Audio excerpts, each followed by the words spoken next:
Hey everyone, it's May 30th. Figured I would get a update of the outdoor garden in for everyone. As you can see today, the weather is beautiful out. Yesterday was the complete opposite. We just had torrential downpours and a huge thunder and lightning storm throughout the whole area. So luckily no damage around my house at least. We've had just a ridiculous amount of rain though. I've got a lot planted, as you'll see in a few minutes, in the greenhouse and the main garden and small garden, and luckily things seem to have survived and are still growing despite the rain that we have, because my soil is completely saturated. So here is the grafted apple tree that I got. As you can see, it appears to be doing fine. Took to the planting in my soil. A couple weeks ago we had a change in the lower temperatures at night, and they went from like the low 50s to the high 30s, and like I said, it seems to that this tree has survived. I did actually look. I didn't contact the company, but I looked again online, and what I ordered is not what I got. Not that I'm complaining, but the apple varieties are actually not what were originally listed on the website, and I don't know if I read them off before, but so it's Fuji apple, Granny Smith, Semi-Dwarf Gala apple, and Brayburn apple. So all four varieties though look to be doing fine and are putting out leaves. I planted a lot of different perennials in the front here, and doesn't look like much at all took. And again, that's because I planted them in there, and then all of a sudden we had that freak cold weather at night. Got some hostas from my parents. They recently redid their pool, and the hostas lined around the whole entire pool, so I've got to get them split up and planted. This is one of the original Musabaju banana plants that I put in. It seems to be alive and actually survived when I put it in there and pretty much killed it, although it's not really growing, so I'm not sure how it's going to do. This is the other one, which also you can see that a leaf is popping up, but it's got some brown on the end, so I'm not sure again if the freak change in weather killed it or not. Luckily they weren't too expensive, so lesson learned, I guess. Here is a third one actually that I planted, and again it looks like the center stem is putting out a new leaf, but it's not really growing as fast as I thought it would. Here in the window you can see I brought, I think you can kind of see, I brought from the basement the coffee plant and the olive. And you can see that the olive tree is actually doing good. These teas right here didn't exist a couple weeks ago, so that's still growing pretty good. So let me cut the video and I will go over to the garden. Alright, so here's the main garden overall shot as it stands right now. Excuse me, don't have everything planted yet. In the front, you recall, I've got some blueberries. They're not really doing that well. Again, don't know if it's the weather. I do know that I need to get some get the soil adjusted, so I've got to head over to one of the local big box stores and pick up a soil test kit, and or start putting some acidic soil amendments or acidic water. I've got some pH down from the hydroponic setup that I'll throw in some water and dump it on those blueberries. The grape, I guess it's doing fine. Hasn't really grown too much more since I put it in there, so I'm not sure how fast to expect it to grow. The raspberries along the side are doing really good. They're growing every week. I can notice a difference. I even took a cutting out of one of them that I'll show you that appears to have cutting actually took. I haven't finished expanding the garden as much as I wanted to. I stopped right here because the ground originally was so hard to dig up. So these these lids are just holding down that black weed block. That's the one last pass of grass that I need to try and kill and till up. You can also see that there's kind of one more row of grass right here that between the fence and the garden that I need to dig up, so that'll give me a whole nother row of planting. I'm getting ready to plant a row of seeds right here, but pretty much from here to here is a few more rows I can get in that I need to finish tilling up and amending. As you can see, it's lumpy. It's still got rocks in there. That was actually part of what I expanded this year. It was all grass until a few weeks ago. So from here on over is a mixture. I don't have my notebook in front of me, but I've got everything from my peas and my beans to I think Brussels sprouts, and maybe even the cucumbers are in there. These 3 rows right here are all tomatoes. So I've been successively putting them in 1 week ahead of each other, just to ensure that at least they survive, being that, like I said, we've had some freak cold weather and some heavy torrential downpours. I even have 2 cold frames that I made that I put on the first row that I planted originally. So they're all different varieties. I don't think any 2 of them are the same, and they all seem to be doing fine so far. So hopefully they're rooting up. I mean, this ground is so wet that if you walk through there, you sink and leave impressions in the ground. So it's extremely wet. These first 4 buckets I have, these are all 3-gallon food grade buckets that I got for free. Just drilled a whole bunch of 1/2-inch holes in the bottom of them for drainage. These first 4 have the burpee container corn. Planted them a little over a week ago, and you can see that finally I thought that they were just too wet to even oops, sorry, almost fell right there.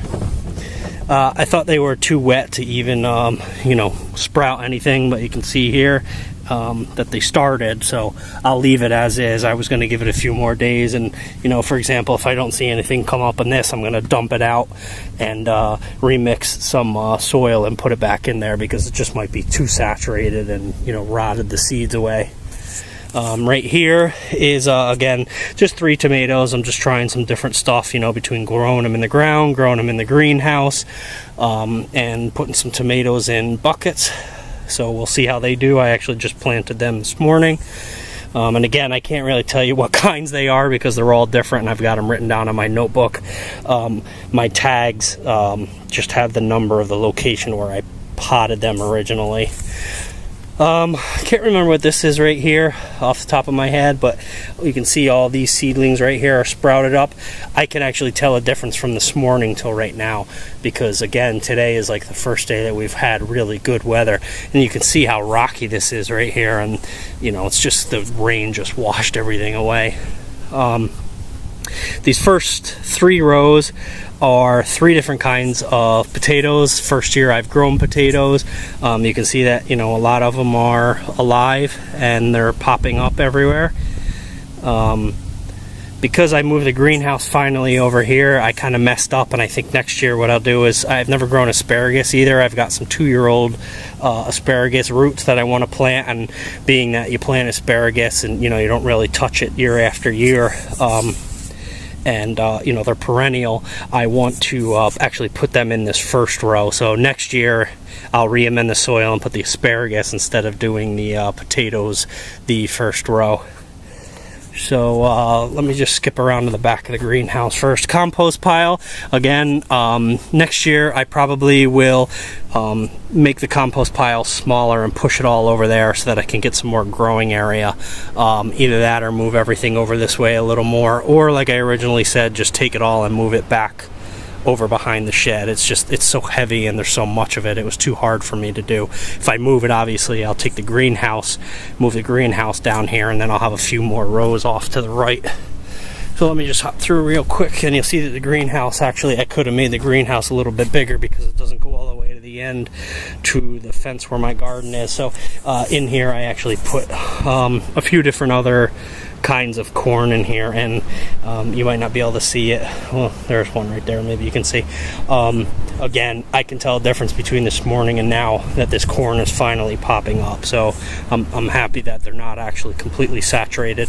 I don't remember all the kinds in there, other than I do know that one small little row of 3 or 4 is Hastings Prolific that I got from Bobby, MHP Gardener. So thanks, Bobby, for sending them.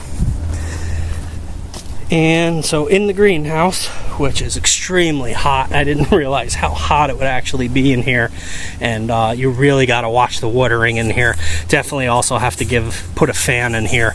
It's hot enough during the day and night that I just keep the door propped open and the window propped open, and it's still, I think right now it's 95 degrees in here with like 70% humidity, so it's hot. So here's a whole bunch of soil amendment that I made, and I'm going to spread this around.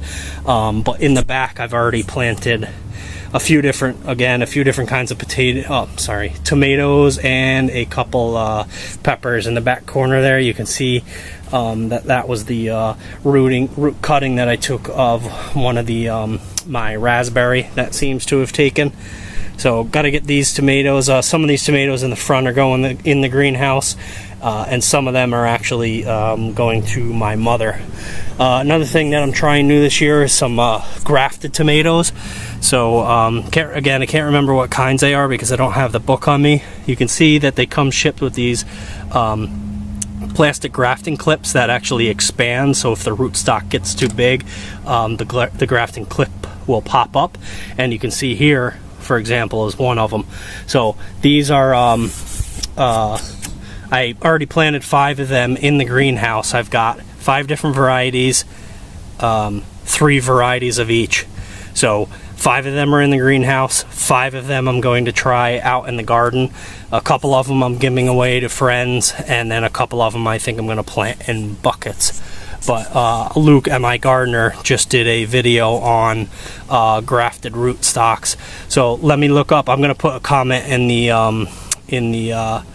I'm going to write up some comments and tell you what kind these 5 are, but these definitely have to get in the ground. You just have to remember that when you plant a grafted rootstock, that the scion, which is the top part that was grafted onto the rootstock, that the scion cannot touch the dirt. And you can see that this one was still growing roots out. So these roots cannot touch dirt, otherwise it defies the point of grafting a tomato, because these will be touching the earth and will be get diseases or be prone to get diseases that this variety normally would get. That's the whole point of grafting a tomato, is that the rootstock is a known rootstock to be more resilient to disease, and by being more disease resistant, the scion or top plant in turn is more productive. And actually you can see here that this grafting clip is almost popped off, and that's because, again, the scion is growing so large that the grafting clip pops off, and obviously doesn't need to be there. It's on there to keep the graft itself together. So I think I skipped over what I was trying to say, but like I was saying though, what I did is you plant these in here. Normally you plant tomatoes and you want to bury them pretty deep, pull off a couple of the first true leaves and plant it as deep as you want.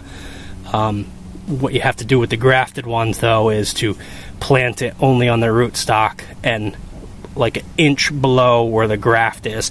So what I did is go in here, you can see that I laid the newspaper down. What I did is the newspaper is right below where the grafting clip was, so that there's no chance of dirt touching the scion and defeating the point of the graft.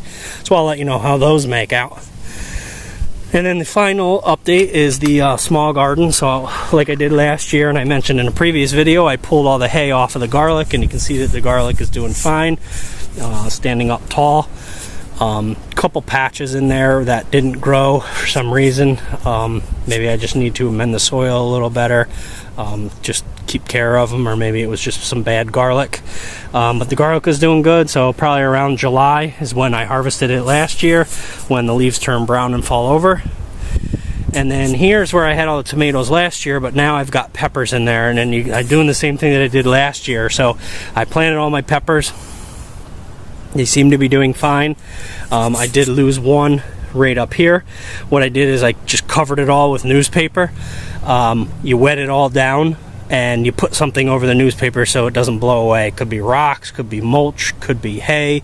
I had some old lattice, so instead of throwing it out, I just broke up the lattice, threw the lattice pieces on the newspaper to keep the wind from blowing it away. Unfortunately, though, I missed that one spot, and a couple days had gone by where that pepper plant was actually completely covered with the newspaper, and it just dried up and died. So you definitely got to keep an eye, or make sure that you properly hold down the newspaper. And then the newspaper works good because it uses as you know, keeps weeds out, keeps moisture in.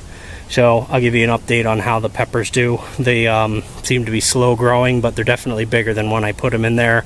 And again, I'm sure, like everything that I planted, it's all been suffering because of the rain.